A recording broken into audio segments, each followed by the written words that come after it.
Welcome everybody to our webinar.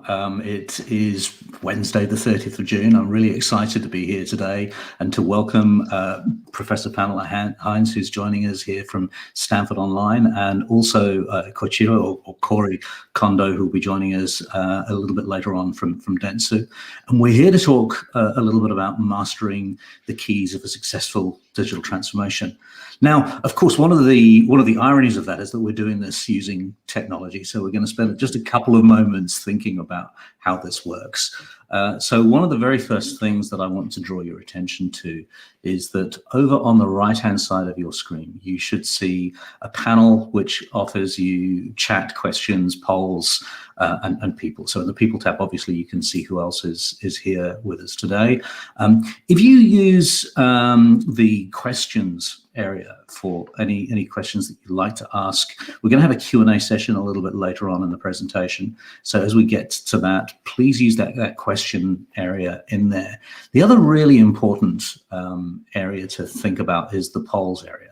And we're going to be running a number of polls over the course of the next hour to hear a little bit from the audience that we have here today. And I think we have a very good audience here today, a rich audience of varied people. So we want to hear from you about what you think. Just as a quick tester, let's launch that very first poll. You should see a little red dot come up on the polls side, and that first question there, really just to get you used to the polling technique in this particular platform, Livestorm. So the question is, what is your primary responsibility within your organization? We've broken out half a dozen different areas that you could answer for there. So if I can invite people to start voting for what that is, and we should be able to start seeing the results as they come through there. So I'm submitting my vote in there, and that means once I've submitted my vote, I start to see the results as they begin to develop. Now it becomes a live thing. So that's that point there. The other thing I'm going to ask you to do is just spend a moment or two thinking about looking at the questions area. And what I want you to do is in the chat area, I beg your pardon. In the chat area, what I'd like you to do is just to let us know what part of the world you're based in. So give us country, perhaps city as well, if that's appropriate. What we'll do is a little bit later on in the webinar, we'll come back and give you a little bit of a flavour of where people are based. So those are the two main interaction tools that we're going to be using here today as we go through this webinar. So as I said, this is the agenda for today. I'm just going to spend a couple of moments doing this welcome and introductions, and then I'm going to hand over to our first speaker. And our first speaker, I'm really delighted to welcome Professor Pamela Hinds, who's taken time out of her schedule. It's about 8 o'clock in the morning in California, so thank you for joining us early, Pamela. Pamela is the Fortinet Founders Chair and the Professor of Management Science and Engineering at Stanford, and she has a really amazing body of work that she's continuing to develop, which we were just chatting about this before we started, actually, looking particularly at the effect of the hybrid working world that we're finding ourselves in. Her interests have really sort of driven into the effects of technology on teams in terms of collaboration and how that works together.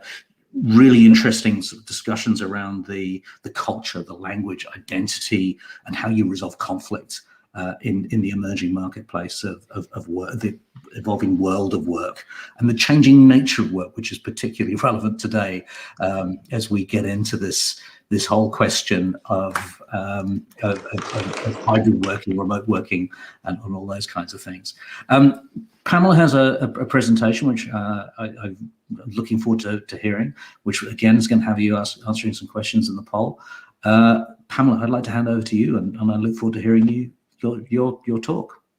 Great, thank you so much, Mike. It is great to be here. I'm going to share a presentation here.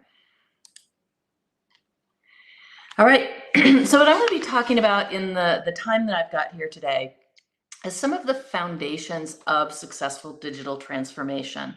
You know, what is it that organizations really need to do in order to really take advantage of the opportunities that digital technologies provide? It's really about the culture that is required in organizations that tend to be more successful at doing this. So first of all, what is digital transformation? There are a number of different perspectives out there, a number of different definitions. Here what we've got is starting with a definition from Salesforce. And I think this is an interesting definition because it's pretty all-encompassing. They argued that it's the process of using digital technologies to create new or modify existing business processes, culture, and customer experiences to meet changing business and market requirements. So quite broad and also somewhat modest in terms of the kind of change that is required in order for it to be considered a digital transformation. Westerman, who is a research scientist at MIT, in his book argues that it is a radical rethinking of how an organization uses technology, people, and processes to fundamentally change business performance. So this is a more ambitious definition, radical rethinking and fundamentally changing business performance. And I think that that tends to be the more common definition for digital transformation. And then Gartner, who has argued that it's exploiting digital technologies and supporting capabilities to create a robust new digital business model. So that's even more ambitious yet, to actually create new business models, new ways of offering our products and services through these digital technologies. Evidence from the World Economic Forum and others suggests that investing in new business models is actually the most difficult type of digital transformation to do, and the least targeted, probably in part because of that, but also in part because it really does require dramatic changes to the culture and the way of operating of organizations that embark upon this. So I also wanted to step back a little bit and talk about, what technologies we're talking about being involved in digital transformation.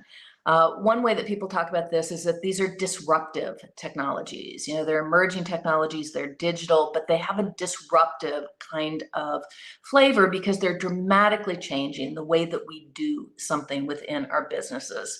And oftentimes AI gets a lot of the attention. We think about how AI is going to transform our businesses and is going to transform work. But it's really all of it. It is the Internet of Things. It is autonomous vehicles and drones, robotics, virtual and augmented reality, social media, big data, and so forth. And it's all of it coming together. Oftentimes, we're looking at multiple different kinds of emerging technologies that are being brought to bear for any given digital transformation. One of the questions that often comes up is, is this any different from past disruptions? Is it different from the Industrial Revolution or the introduction of PCs or cell phones and other mobile technologies? And I think that it is. And the reasons are because, one, the speed and velocity of change is just unprecedented. Things are happening very, very quickly. Krieger from the World Economic Forum said it took 75 years for 100 million people to get access to the telephone. The gaming app Pokemon Go hooked that many users in less than 1 month in 2016. I mean, it's just incredibly quick. Patents, the rate of patenting has also just dramatically increased. Between 2015 and 2017, it was a 54% increase in patenting. So the pace of change is really unprecedented and astounding. The other thing that's really key is that it is more holistic. If we look at, for example, the introduction of the PC, it was a technology. But we're really, I'm going to go back to the previous slide, we're really looking at these technologies that are intertwined, where almost every digital transformation is going to involve 3, 4, 5 of these different technologies.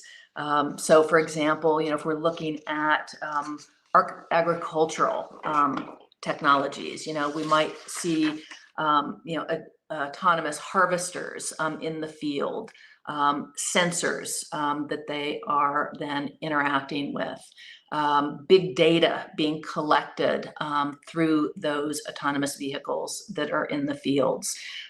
This might be transmitted over social media and so forth. So there's just example after example after example of these systems that are relying on many of these different technologies.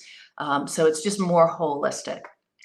Also, there are vast amounts of readily available data and storage, and our ability to use computational methods to analyze this data. So that's another big change that, we've got all kinds of data on consumer behavior, how our products are being used, employee behaviors of the machines in our factories, and so forth. And then finally, flows of information, with social media in particular. We've got information that's flowing much more readily, often outside of the control of the organization. So this this information is much more fluid, and we have to be more responsive to it. So for example, customer videos that can go viral outside the control of the organization. So with that, I'm going to have you do a poll to get a sense of what your experience is of these disruptions. So can we launch the poll? There we go. So to what extent do you believe that digital technologies will disrupt your industry? Please submit your vote.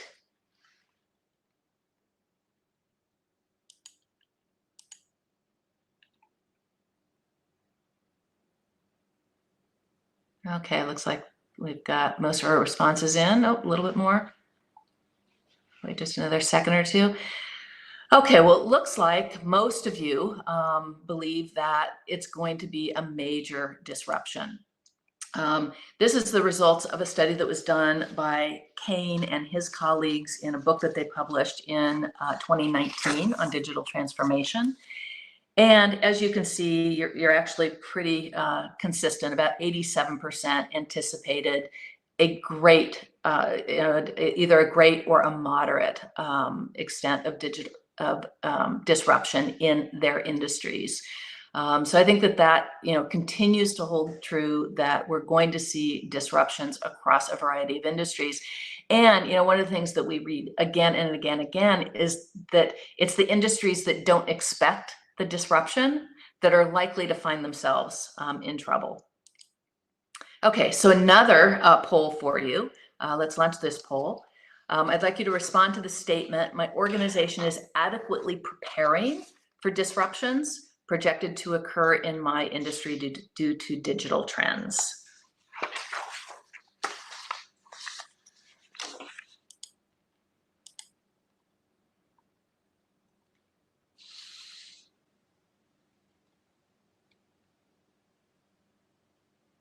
Okay, we'll just wait another minute for those to come in.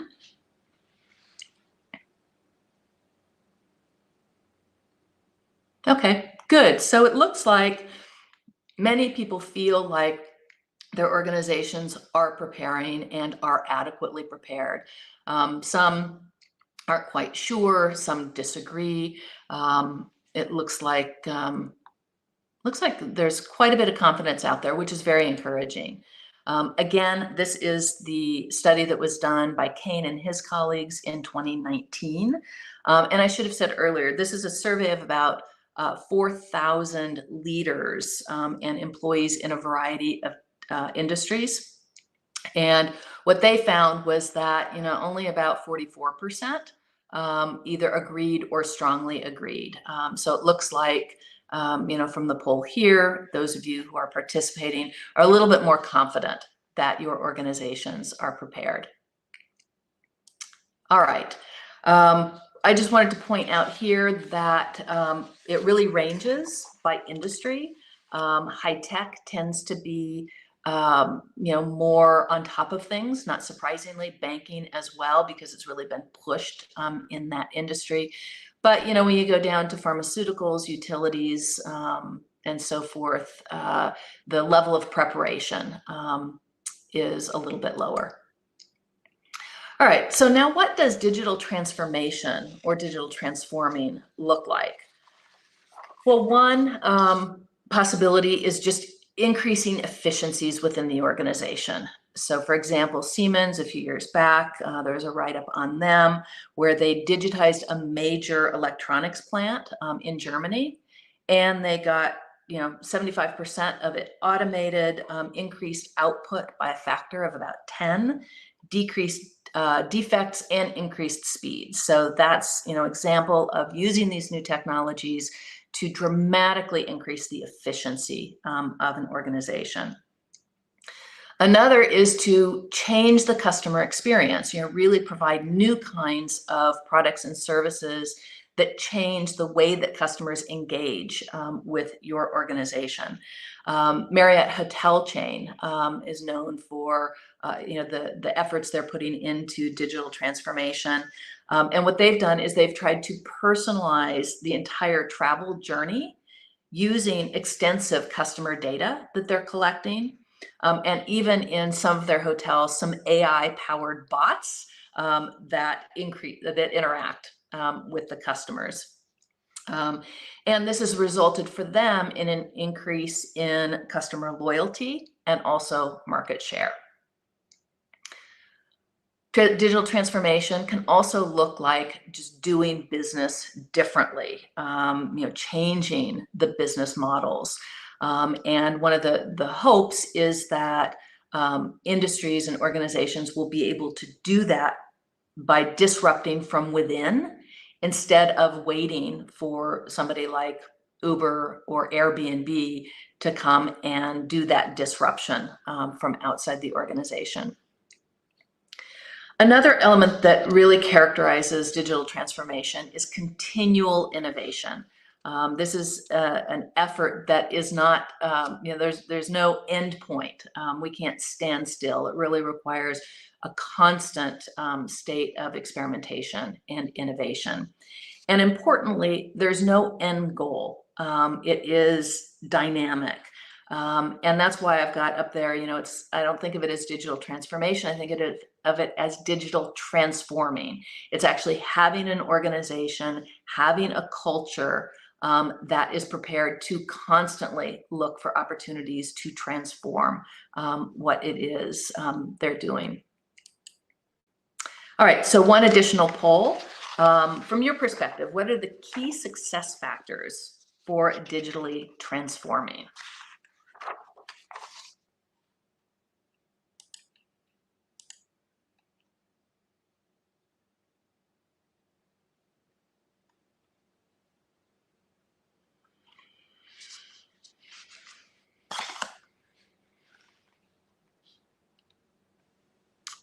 Okay, we'll just take another few seconds here.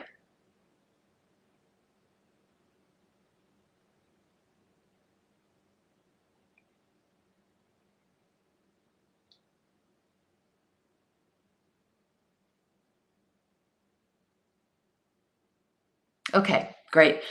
So we've got responses across the board here, and that's as it should be, because it turns out that all of these are actually really important to digitally transform.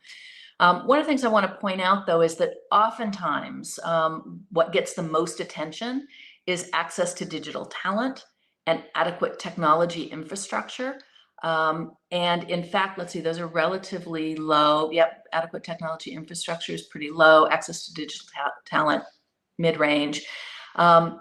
And those are, of course, really important. I mean, you have to have people who, know their way around these technologies, can help you develop them, build them out, and so forth.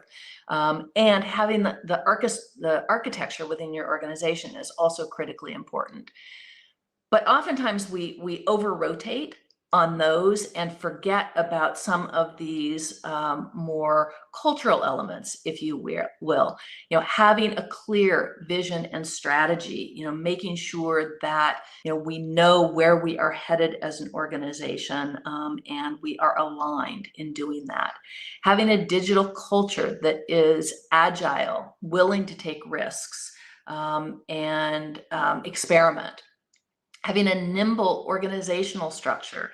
It turns out that is also really important to being able to be agile and take advantage of the opportunities as they come in. Also, a sense of urgency. That was rated, fairly low on your list, but it turns out that a sense of urgency is imperative. And organizations that have a higher sense of urgency tend to take more risks and mobilize more rapidly when these opportunities present themselves, which of course is critical given the speed of change that we've been talking about.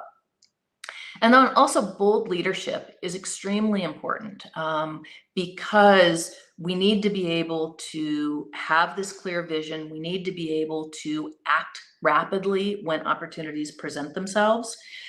So bold leaders who set an ambitious vision and model the changes that are required tend to lead their organizations more effectively into digital transformation.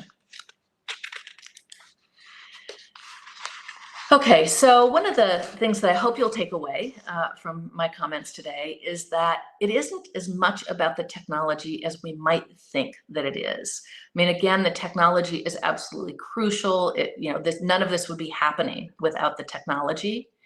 But again and again, what organizations and scholars are finding is that it's not about the tools, but the ability to operate effectively in an environment dominated by those tools.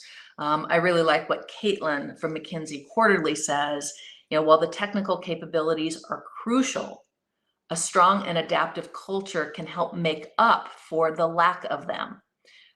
So it's really important to make sure that, again, we've got the digital talent, we've got the technology, but not lose sight of how important it is to have this strong and adaptive culture as a foundation for digital transformation. So these are the results of a study that was done by Hartle and Hass a few years back. And what they did was they surveyed 25 people from industry, research, and consulting across a variety of industries. And all of these people had extensive experience, 9.5 years or more, in digital transformation. And they all held senior positions in their organizations, CEO, CDO, and so forth. And what they did was they asked them, what are the factors that are necessary, that really lay the groundwork for digital transformation? And the numbers that you see on here are the percentage of panelists who selected this item as one of the top 10 choices that they made. So as you can see, if we look through this, it's openness toward change, being customer-centric, willingness to learn, innovation, being agile, sharing knowledge, having a positive attitude toward failure, and also cooperating with one another. What underpins a lot of this is, this willingness to learn, this agility, and ability to innovate rapidly. So, one of the models that I've put together is kind of pulling together the research and what we know about digital transformation. At the center of it, I believe, is being customer-centric. So organizations that really focus on the customer experience, improving and moving with the times around what the customers want and expect is really key. So we start with that, and then have capabilities around that, and a culture within the organization that supports our ability to help the customer in achieving what they want. And this often means new business models in order to serve the customer better.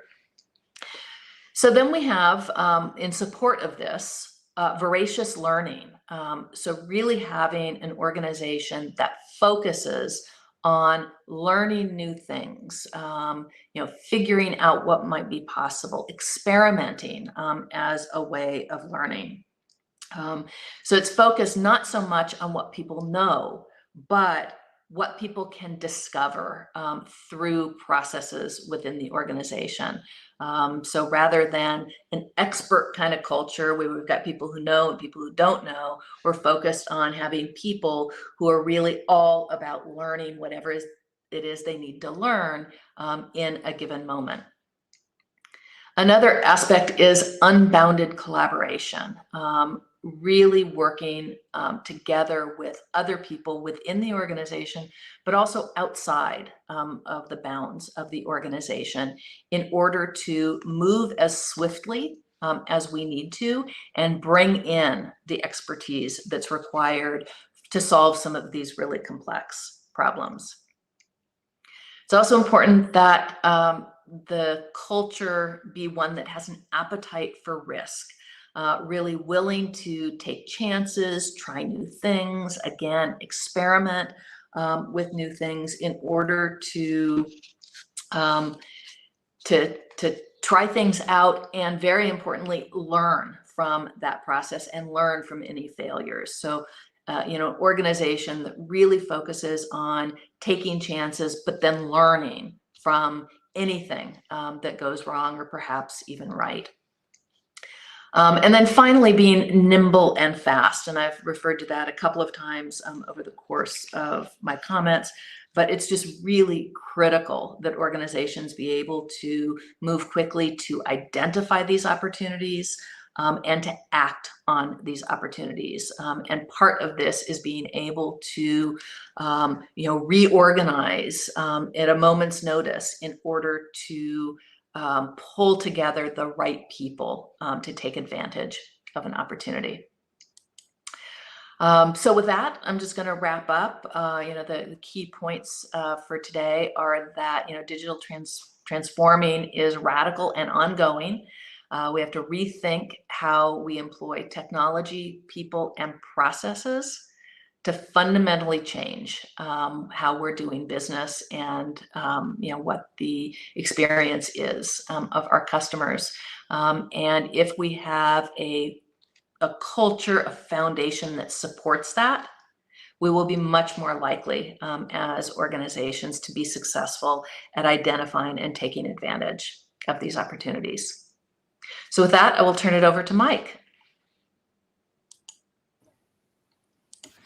Thank you, Pamela. That was fascinating and really interesting. Thank you so much for your comments. I'd like to remind everybody that any questions you may have, please make sure you put them into the question tabs. We'll have a little bit of time for Q&A as we get to the end of the webinar. But I've already got a few questions that I'm readying of my own to fire in response to that really interesting talk. Pamela, thank you so much. Thank you. The next stage in our webinar is we're now going to hear from Koichiro Kondo from Dentsu in Tokyo. Corey is actually going through the path that we've put together between Stanford and OpenClassrooms as a student. So he's just completing his first project at the moment, where he's learning about how to put a digital roadmap together to driving a transformation and to win support for that as we go through. And once he's spoken, I'm going to say a little bit more about my involvement from the OpenClassrooms perspective and how I mentor students and the work I've put into helping to put some of the Open Classroom side of the course together to address actually a lot of the issues that you've brought up. So it's been really interesting to see how well aligned. It's a relief to see how well aligned these things are. But I think the next thing to do is to move over to Corey's presentation. Corey is within the HR team. He's a senior management in the HR team. He'll introduce himself fully in his talk over at Dentsu. Dentsu is the 5th largest advertising agency group in the world. And Corey is based in headquarters over in Tokyo. So if we could now turn over to Corey, and thank you very much. Thank you for having me, Mike. So, hi everyone. Good morning, good evening. Today, I'm here to talk about Dentsu's journey through open classrooms during the COVID pandemic. So here's today's agenda. Start from my introduction. Then I will let you know the impact of the COVID in Japanese business landscape. And next, I will talk about the trial project with OC and some personal findings as a student as well. And finally, I will summarize my conclusion. So please let me introduce myself first. My name is Koichiro Kondo. I am HR data manager in Dentsu, and I am in charge of data-driven projects, including HR analytics and data expert training. Before my current role, I have developed my international experience in London and had a rich experience in data analytics and digital consultancy. Now I'm taking digital transformation lead path as a student at OC, and I will let you know my personal impressions about OC as a student as well. So this slide is about my company, Dentsu. So Dentsu is the world's fifth largest advertising agency network. We have a lot of different business entities, such as CRM, creative boutique, data analytics, and of course, media agency as well. We operate in over 140 countries and have over 70,000 employees. So let's begin with the impact from the COVID-19 outbreak. So COVID-19 is definitely unprecedented catastrophe in our history. However, it's also a significant opportunity to change status quo. Let me explain the kind of background. So before COVID, Japan stood as the world's third largest economy, but Japan was really struggling with rapid changes by digital innovations. Please take a look at the left table. According to IMD, the MBA university, our digital competitiveness was ranked just 27th in the world. We were behind the UK, Germany, and France. Also looking at the growth and population of the cloud computing spending on the right diagram. Gartner classified us into the resisting countries as a kind of cloud computing development. So let me introduce three symbolic facts describing the Japanese hesitation to change. Firstly, cash is still king in payment in Japan. It's a symbol of the high credibility and trust in Japan. We could find many restaurants which don't accept credit card payment, even in the central Tokyo. Secondly, Japan is well known for skillful chefs and artisans, but their skill sets and techniques are totally black boxed. They rarely manualize their processes, and there is no proper training programs. Thirdly, as you may already know, we are the most rapidly aging society. 30% of the population is already over 60 years old, and this proportion will increase in the next 10 years. These three things are kind of typical and symbolic consequences that we tend to be conservative and hesitate to change ourselves. But as I mentioned in the previous slide, COVID triggered and accelerated digital disruption in Japan. For example, the penetration of mobile payment rocketed after COVID because people preferred the contactless payment. This phenomenon contributed to not only the growth of the cashless payment, but also the disruption of the traditional financial services. Secondly, we potentially become the leading country where AI succeeds all the human legacy skill sets. For example, Dentsu, our company, developed the artificial intelligence to gauge the quality of tuna with image recognition technique. Finally, let me introduce how COVID changed our work style. Before COVID, Japanese enterprises rarely allowed their employees to work from home. However, after COVID, they changed company's policy drastically.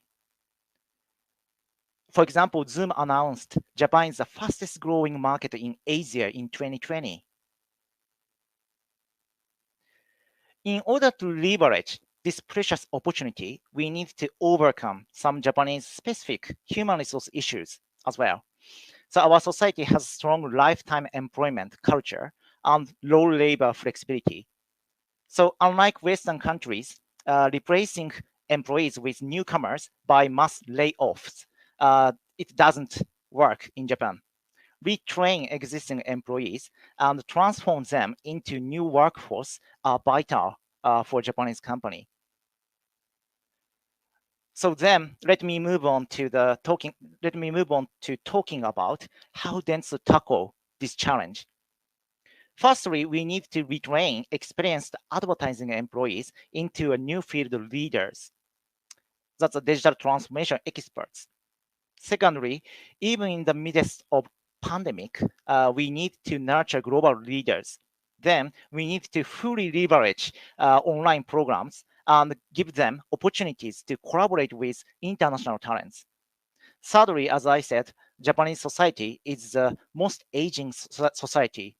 Then people will have to retire later and update their knowledge and skill sets constantly. So the company needs to empower employees' continuous and lifelong learning. So now I'd like to talk about proof of concept project in OpenClassrooms and why we chose OpenClassrooms. OpenClassrooms is a suitable program and platform to motivate our employees to refresh their skill sets and equip them with the constant learning motivation. We sent 100 global employees to Spark program, which contains accessibility to unlimited video lectures. Also, 20 Japanese managers joined Pivot program, which is more intensive and tailored ones, and it contains individualized mentorship and accessibility to additional resources such as contents at Stanford University. Compared to other MOOC program, the completion rate of OC is significantly higher than other MOOCs. Also, most attendees spent over 10 hours per week and completed multiple courses. These facts support our hypothesis that OC can be the best platform to transform our employees into a new workforce. Also, we did further assessment for Pivot program. We checked the level of the confidence in skill sets for digital transformation projects by the pre-course and post-course surveys.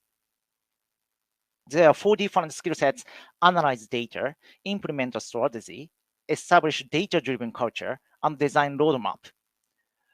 We measure the kind of lift before the open classroom and after the open classroom. Analyzing and road mapping skill sets showed over 50% lift in individual confidence level. Moreover, we didn't expect the lift in the strategy implement and the culture establishment because they require sophisticated soft skills. However, they performed very well. Then we interviewed students to find out deeper insight about the OC experience. One manager who started his career at TV advert section, he was not confident about his digital skill sets. However, through OC, he gained fundamental digital literacy and started constructive discussion with clients. Secondly, we figured out that OC energized our employees to nurture international leadership and communication skill sets under COVID situation. This person worried about his English skill before class, but after open classrooms, he learned not only English, but also how to share his opinion proactively and facilitate productive discussion. I think I've covered all the kind of assessment of OC as an HR manager. So now I want to move on to my personal opinion. So as I said, I am taking the digital transformation path on OC, and I'm just about to complete the first project. And let me let you know my personal opinion about OC from now. So firstly, I was really impressed with the realistic story as a case study. In my first project, students need to transform a traditional traveling agency into a new profitable business. To innovate them, students created a lot of decks to energize people and wrote some confidential emails to get alignment. As you can see, I need to persuade key stakeholders with different communication strategies based on how supportive they are. In my experience, stakeholders are not necessarily supporting you in the actual digital transformation project. So we need to be extremely careful about how to involve opponents into the project.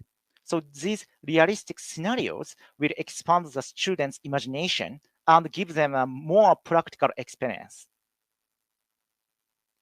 Secondly, so OC designed the effective combination between learning and practicing. If you want to equip yourself with new skill sets or the frameworks, reading and watching are not enough. I think you need to practice these frameworks, applying them into the actual business cases and explaining them in your own words are vital for equipping yourself with new skill sets. In OC, we need to create a lot of deliverables and discuss applicable cases with mentors. These experiences make your learning truly practical skill sets.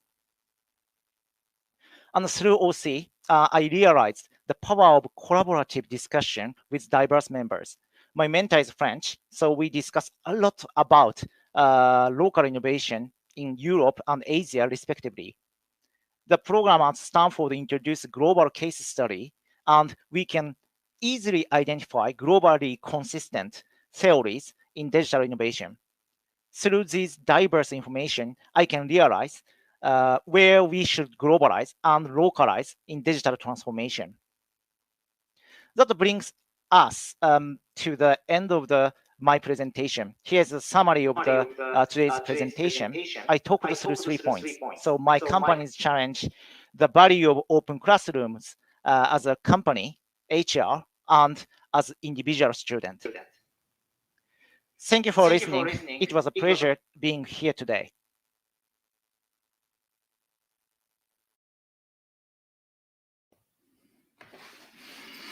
Thank you very much, Corey, and thank you for your words about not just the personal experience that you've had with the course so far, but also the background on Dentsu and the challenges that are faced in the Japanese market. It's one of the things that I found really fascinating working with students through this path. I should introduce myself a little bit. My background is I started my first digital transformation back in 1997, when, to be honest, we didn't call it a digital transformation, but that's exactly what it was. I was working for a newspaper company, Associated Newspapers, publishers of the Daily Mail. And at the time, we went from a newspaper that was turning over about £100 million in advertising and entered an industry that was worth about £4 million across the whole of the UK to set up our first digital publishing operation under the name of Associated New Media. And since then, I've set up and run a data science consultancy, and I've written a book about how we reimagine business in the wake of everything that's happened in the last 18 months, drawing on my experience over the last 20 or so years. I've been involved with OpenClassrooms for about 2 years now, and I helped to create the path that we offer as the digital transformation path. And I now mentor a number of the students from Dentsu and from elsewhere as they learn about the different pieces of digital transformation. What I'm going to do is just share a couple of thoughts around that that I think are worth just highlighting to show. Hopefully this is going to work on my screen, to show just exactly what it is that we cover during the course that we put together. And I want to start off with the observation about what Satya Nadella spoke about as he started his earnings call about a year ago now, where he talked about the impact that the COVID emergency had on Microsoft's business. And this quote here, that we've seen around about 2 years worth of digital transformation in the space of 2 months, was met with a wide range of nods and sage agreement. I think there's a really important point here, though. And if you think about a lot of the things that Pamela was talking about earlier on, digital transformation is not about taking the things that we used to do manually, face-to-face or whatever, and effectively Zoomifying what we do. That's not a transformation. That's simply a digitalization of existing process. Digital transformation is about unlocking new value, particularly new value as far as the customer is concerned. It's a customer-centric approach to really figuring out what we can do differently because that technology exists, how we can change the way our organization operates to better provide that. And so whilst I applaud what Satya Nadella was talking about here, and there's certainly been an increased impetus towards digital transformation, it's not enough just to put technology in place. And that's really where we see the things that reflect in the 5 projects that form the digital transformation path that we run through OpenClassrooms in partnership with Stanford. It's really looking at that digital transformation skill gap.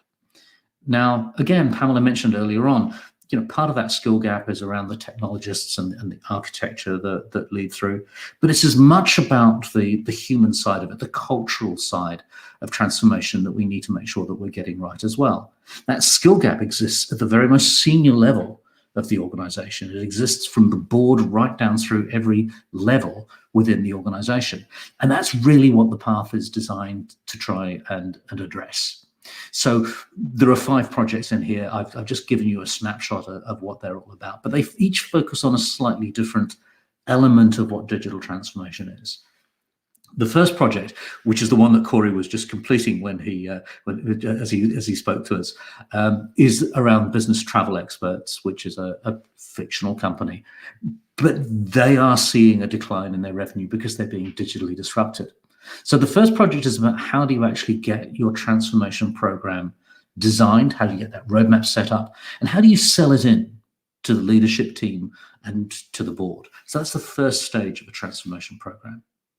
In the second project, we turn to a TV station targeting teenagers, and we ask students to work on redefining the business model, which goes to the heart, I think, of what Pamela described as being the more complex end of the digital transformation spectrum, if you like. So they're moving from being simply a broadcast TV station into setting up as a platform, much as the latest digital players are who are disrupting their industry. From there, we then spend a little bit of time focusing on data skills, understanding how to present data, how to use data to make decisions based on what we see there, and learning a little bit about how that works. It's a bit like a finance for non-finance managers course. We're not trying to teach people to become data scientists, but to be able to use discernment when looking at data and understand the decisions that are made and the sacrifices that are made when a data presentation is made. That then takes us to project 4, and that's around a fashion company who are looking at using AI to revolutionize their online business. So that's really focusing at the technology side of it. We do need to talk about the technology part of the digital transformation, and that's where that lasts. And then we round off with the final, if you like, the bit where the rubber hits the road on a digital transformation, which is persuading all of the people in your organization to get in behind that change that's taking place. And we use the shipping industry, which is, on the one hand, a really traditional and manual way of doing things, but which has been very much disrupted by the changing world of digital disruption. And so how is a company like Asia Shipping going to respond to that, to bring all of the people, the 800 people within the organization together to support this transformation that's in place, and to really create that culture of continuous innovation. Because again, referring back to Pamela, a digital transformation isn't a program with a start date and a stop date that you then tick the box and say we've done it. It's the beginning of a continuous openness to innovation, change, and redesigning the way you do things. And I think there's never been a more important time than now to do that. So with that in mind, I'm going to stop my my screen share, come back onto the main camera. I'm going to invite Pamela to do the same thing. I'd like to remind everybody in the audience that we're ready for questions that that you may have in response to the things that we've seen today, or something that you may be seeing in your industry at the moment. Pamela, just to start us off, the pandemic strangely has come up once or twice during the course of the discussion, and I saw quite a difference in the figures that you presented pre-pandemic on readiness and willingness for a transformation to take place. And we saw something quite different from our audience. And I just wonder, is that what's happening there? Is it a change of risk profile, or what do you think's behind that, and what do we do about it? Yeah, great question. I mean, I don't know why it was different. It may be that the people who are attending today are in organizations that are readier than those who are not attending. But it could also be a geographic effect, where there are some places in the world where companies are more prepared than others. But it also could very well be that the pandemic has been a major inflection point in terms of pressures from customers. I mean, nobody could go into businesses to do anything, right? So we had to do all of our banking from home. We had to get most of our food through delivery services. There was more reliance on on digital means for getting the products and services that we required. So it may be that that this inflection has forced organizations to rethink the way that they're delivering their products and services, and in part, because of just general pressures of digital transformation and the evolving technologies, but also the assumption that things will never go back to the way that they were pre-pandemic, that expectations of employees and customers have changed, and we need to step up to that. Thank you. I think that makes a lot of sense. What does that do in terms of the senior leadership group? How critical is it that senior leaders all have confidence and frankly competence when it comes to digital transformation? I mean, is it just the role of the CIO or the CDO, or is it the whole senior team that needs to be involved? No, I think most of the evidence suggests that the leadership is absolutely crucial, and it's in part because it touches every part of the organization. You have to have a clear vision for where it is you're going. You have to have an organization that is that is agile and can where groups can gather and reconvene as needed. And unless you've got support and a vision at the highest level of leadership, I think it's really difficult to be as agile and as risk-seeking as is required to do this. And I don't know what's happened during the pandemic in terms of senior leadership and their view of digital transformation. But based on my experience talking with various leaders, this was a shock, and there's recognition that we need to rethink the way that we are doing business. We need to rethink the way that we are managing employees, the way that we are interacting with our customers, and so forth. So, it might have been the wake-up call that was necessary. Yeah, I mean, there's been a lot of talk about the length of time that a company can operate at the top of its game, having reduced over the course of the 20th, early 21st century. Do you think that the process of digital transformation is something that helps companies to extend that longevity? I do, if what we're talking about is digital transforming and not some end goal. I think there's an issue if there is a digital transformation and then an organization says, okay, good, we've got this now, we're going to be good for another 10 years. I just don't think that works anymore because somebody else is going to come in next year with a better idea. So, if an organization has really adopted more of a transforming kind of culture, then yes, I think it will help organizations stay at the top of their game. I wonder how that fits. Another question that's come from the audience is quite an interesting one in the context of digital transformation. How do you advise organizations about wise use of capital? And they've couched this in terms of, do you treat the transformation as being a capital expenditure or an operational expenditure approach? I think that depends a lot on the industry. Yeah. In some cases, I think it's always going to be largely operational. But in some cases, it will also have a very significant capital component to it, particularly for organizations that are, working with any kind of material goods, products, services. It was interesting seeing in the research that you showed that the number of people who felt that there would be no effect of digital transformation was something like 3%. Yeah. Are the 3% kidding themselves, or are there still businesses out there that won't be affected by disruption from technology in this way? Everything that I have seen and read suggests that nobody is immune.